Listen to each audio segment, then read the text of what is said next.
So, as most of you already know, in 2012, the Santa Cruz County purchased the Santa Cruz Branch Rail Line with the dream of building a world-class transportation corridor. Zero emissions rail connecting Watsonville to Santa Cruz and a 32-mile long trail running the full length of the coast all the way from Watsonville to Davenport. And today, thanks to you, progress has been made on this, but our work is not done. In December, there's going to be a do-or-die vote at the RTC. The vote will either be accept the rail plan and direct the staff to keep seeking funds for both the rail and the trail, or stop planning for rail, tear out the tracks through rail banking. Yeah. It's serious. It's a serious vote. We must mobilize. We will need to make it clear to the RTC commissioners what we already know. Rail and trail together are popular. Despite a noisy minority who oppose the project, our community wants clean rail next to the trail. We want a more economical rail plan, and we want the trail built all the way to Watsonville, and we could start by rebuilding that Capitola trestle. When all the speechifying is done, I hope you will go over to our fort table over here to learn more and sign up for our action alerts and newsletters. We will be asking you all to make some noise this fall so we can demonstrate to the commissioners just how popular the rail and the trail are. Now, here to talk about some of our wonderful progress is our 3rd District Supervisor and RTC Commissioner, Justin Cummings. Good afternoon. How's everybody doing out there? I'm glad you guys have some shade so it's not super sunny and we're all baking in the sun. And I hope you all are enjoying your lunches as well.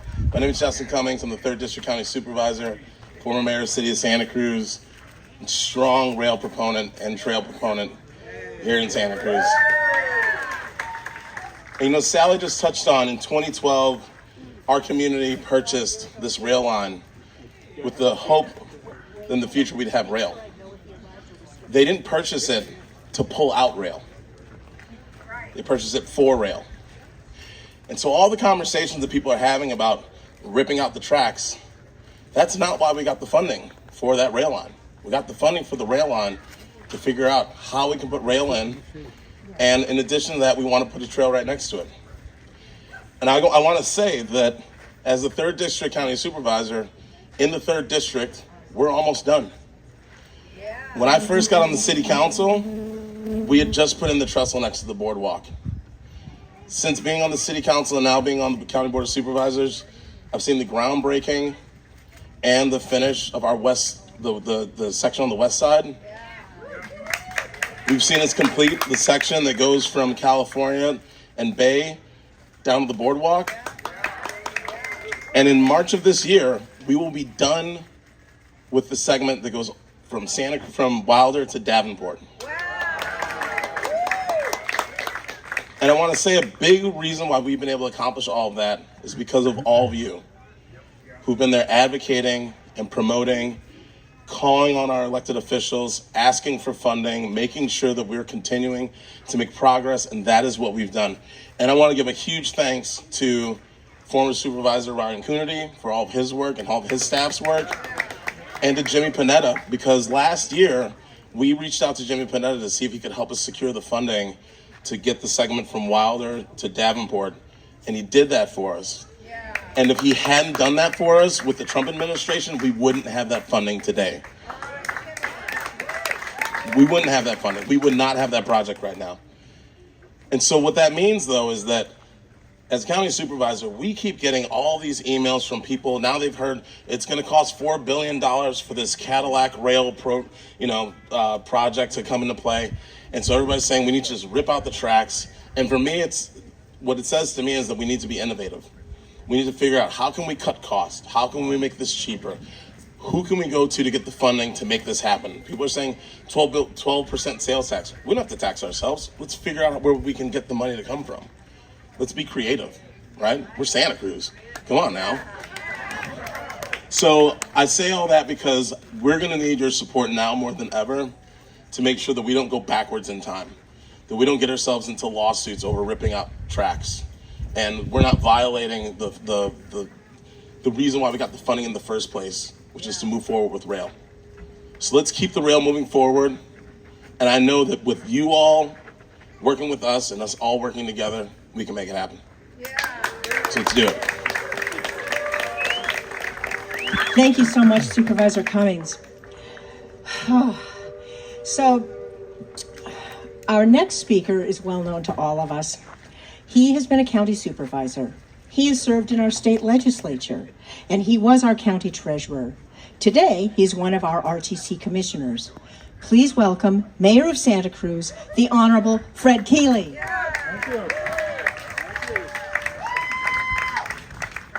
Thank you, Sally. Thanks to all of the folks and friends of the Rail and Trail pulling this together, having years and years and years of commitment to a dream. And I'm going to tell you a quick story. Yeah, if you think it's quick, you're wrong. I'm going to tell you a story. 1972, I was a student at San Jose State University, and I was home studying, allegedly, in my apartment. And I get a knock on the door. And there's this youngish man who's a Saratoga City Council member at the time. And he says, I'm running for the Santa Clara County Board of Supervisors. I said, yeah, okay, great. He said, I'd love to have your vote. What are you going to be doing? He told me a couple of things, but he said, the thing I really want to do is I want to bring a modern transit system to the Santa Clara County, Santa Clara Valley. That man, of course, you know, his name was Rod Dirodon. And I said, sure, be glad to help out. So I gave him a nickel, which was half of my net worth at the time. And said, I'll be glad to put up a sign and walk a precinct. Fast forward 25 years, I'm now a county supervisor in Santa Cruz County. It's in the late 1980s.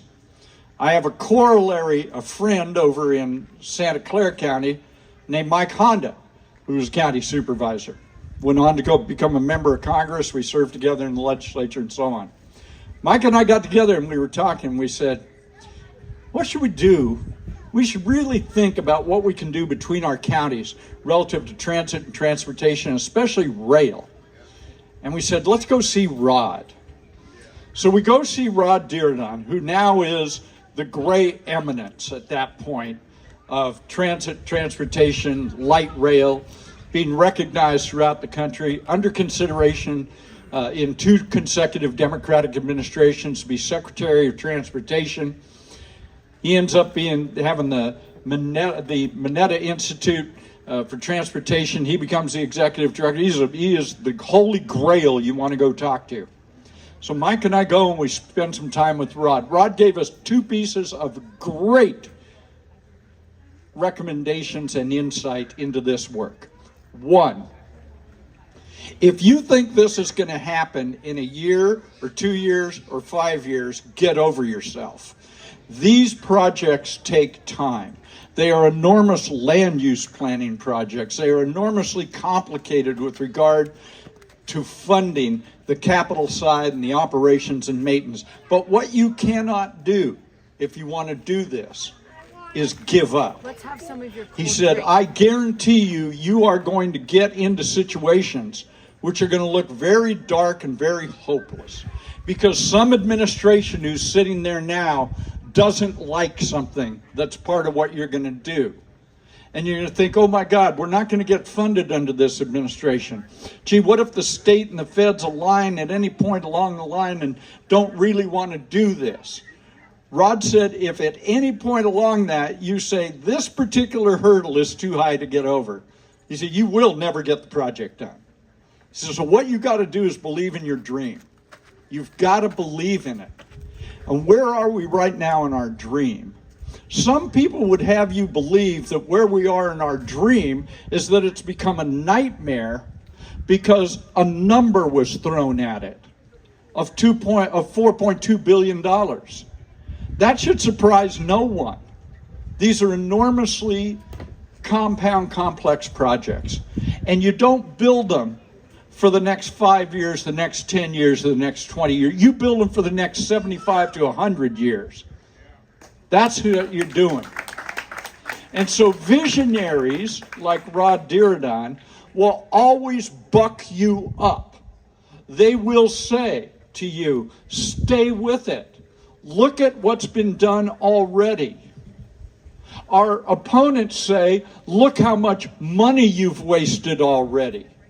What we say is, look at the progress we have made, not only with our funds, but getting state and federal funds to help us do this. And I want to pause on this for a second.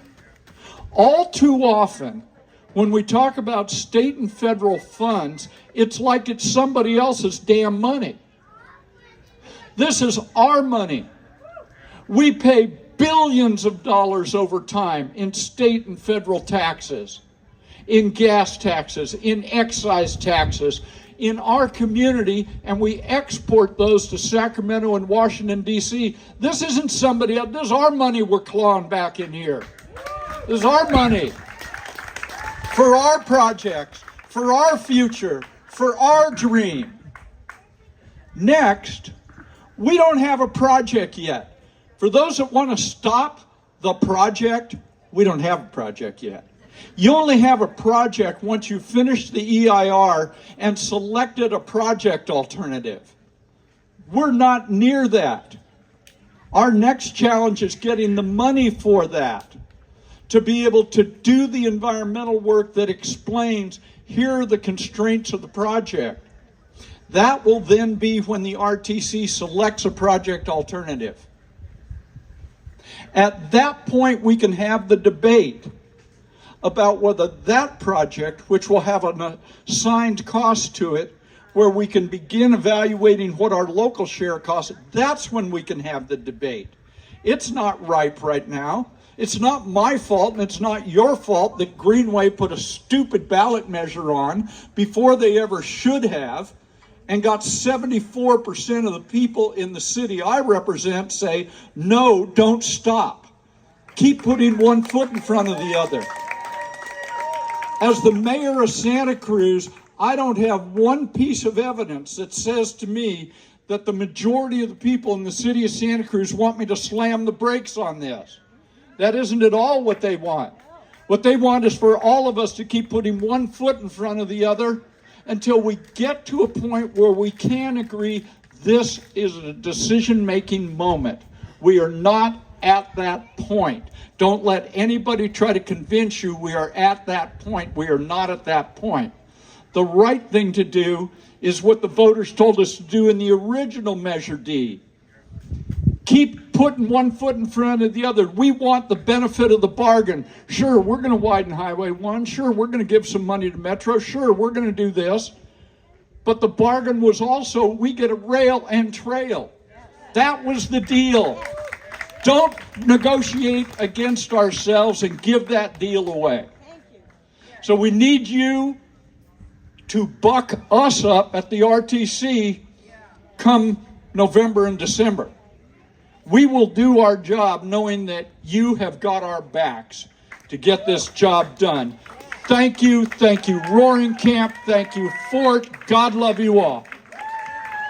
Thank you so much. Oh, Mayor Keeley is absolutely right. We have a lot of work to do. We need to buck up our decision makers so they do the right thing. Okay, our last speaker is 4th District Supervisor and RTC Vice Chair, Felipe Hernandez, who will tell us a little bit about why the trail and the rail are important to the residents of South County. Really excited to be here. I brought my mom here with me so she can enjoy it. First time on the train for my mother, so it's exciting. You know, every time we try to bring the Young Supervisors program, we try to bring the students over here. And during the last class, we had about 16 students. And out of the 16 students, 15 of them have never been on to Roaring Camp from Watsonville. And it was actually my first time 2 years ago, the prior class, that I got on Roaring Camp. So we need to make sure that we extend these beautiful locations that we have in our very own county to people in South County as well. You know, I want to go back and thank all the council members that we had that were supportive of the rail trail. We have Trina Kaufman Gomez here that's always been supportive, and former commissioner as well. But back in 2012, my first run in office in Watsonville, I served as vice mayor. And me and Nancy had the opportunity when they acquired the rail line to do the ribbon cutting ceremony. And ever since then, you know, even prior to that, I was supportive of the idea. But I think, you know, what's important back then is that the goal was always to create the rail and trail. And today, that same very goal is still our goal today. You know, there's going to be multiple narratives that people put up, that people talk about, they're going to say that we need a rail bank for whatever narratives, but we need to stay committed to our purpose. Whether the narrative is that it's Cadillac costs that we can't afford, whether the narrative is that there's overriding expenses, or that there's inconveniences to businesses, we need to work through this and stay on board and committed to our goal of rail and trail. Stay on track. Stay on track. Yeah, stay on track. There you go. You know, I do have some concern, but not with what we're doing. We all know we're living in the dark times right now with this administration. But like, again, we need to stay on track. We need to stay focused. We need to make sure that we keep our candidates that are supportive. Candidates like Justin Cummings, Fred Keeley, Vanessa. We need to make sure they stay in office, because we all know that there's people out there that are working and organizing and plotting to get people out of office that support the rail trail. We also need to make sure that we vote to flip the Congress so we can get that federal money for rail.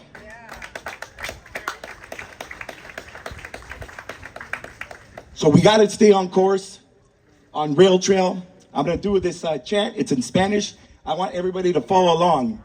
So rail trail, sí se puede. Sí se puede. All right, thank you. Thank you very much.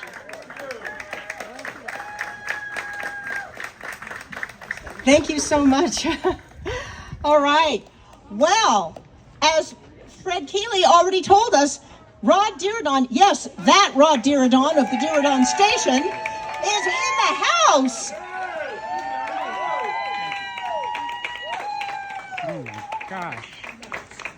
I came here to support Mayor Keeley in his desire to make sure you protect your rail system. Let me begin with a truism that he may have already shared with you. Rail and trails with rail banking, where they tear up the rails and promise to put them back across the United States, has not one time ever resulted in the rails being put back. Always when they take the rails out, promise to put them back after they put the trail in, you lose the rail system. So don't fall for that one. Second thought is that whether we like it or not, we're about to become what's called a megalopolis. A megalopolis is where it's Paris or Tokyo or London or New York to some extent. Toronto. Toronto's a nice one. And we can be a nice one if we are careful with our land use while we allow industry to expand. Now, Silicon Valley is growing like a weed. Let me tell you, it's going through a metamorphosis right now, moving from the old technologies to the new AI-based technologies, and it's growing like a weed. And it's gonna be here, whether they're here driving cars or whether they're here riding a clean train, they're gonna be here. So if we don't reestablish those rail lines and put the people on clean rail transportation, electrically powered, probably battery powered in the future, if we don't do that, Caltrans is gradually going to expand our roadway systems into first 4 lanes, 6 lanes, 8 lanes, and it's going to cost much more than building the rail systems. It's going to create much more pollution. It's going to kill more people on those roads. It's going to be more expensive for the people because they have to buy $5, $6, $7 a gallon gasoline, instead of being able to live like the people in those other megalopolises, primarily traversing the morning commute on a rail transportation system. We can do that now. We're at the nexus point in making those decisions now. Now, Santa Cruz is way ahead of us in that you did make the decision. You voted to protect your rail line. And there are going to be continual attempts at reversing that decision. So you have to be tough until you can get the money to build the rail. But remember that you're going in the right direction. You're doing the right thing for your community and for your grandchildren. If you don't do that now, there'll never be an opportunity again. You'll be one of those megalopolises, is that a word? that you don't like to think about. Like Tokyo, like sprawls out like a big cancer, or New York to some extent. Now, you made the right decision to begin with. Now think of what you're going to have in 20 years if you negotiate right. We get rid of, well, I can't be political here, but we get a little more help coming out of Washington, D.C. That's another way of saying it. And we get back to the point of having funding coming out of Washington, D.C. for transportation projects like we used to. It used to be that when you had a good project, that you got through an environmental review, and the public supported at the local level, and your congressional delegation supported, you'd get 80% of the money for that project from the federal government. Well, you can imagine what it is now. It's more like none, or maybe 10 or 20%. But that can reverse very quickly in just a matter of election. When that happens, and I'm convinced it will, you'll be in line for very strong support. Now you got a Congress member from down here that has a lineage of power. Jimmy Panetta knows how to make things happen, let me tell you. He knows the levers, and if he doesn't, Daddy will tell him.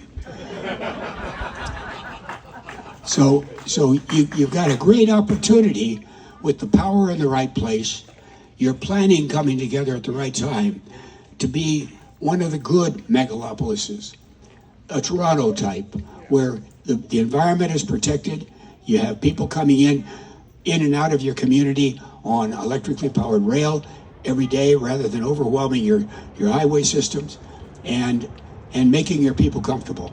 The last element of that is to make sure that the growth that you're going to experience it, you can't avoid it, is upward instead of outward.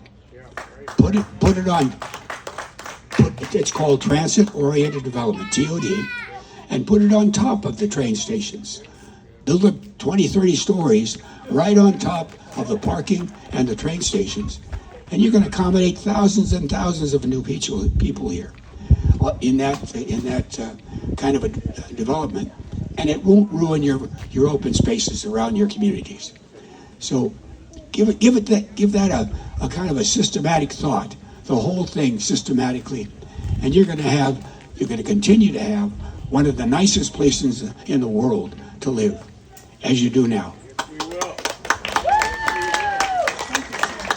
Thank you very much for having me here. I follow Freddie wherever he says to go, and my wife Gloria Duffy is right here, president of the Commonwealth Club, and she's also very happy to be here. Thank you so much, Mr. Diridon. We are honored to have you here today.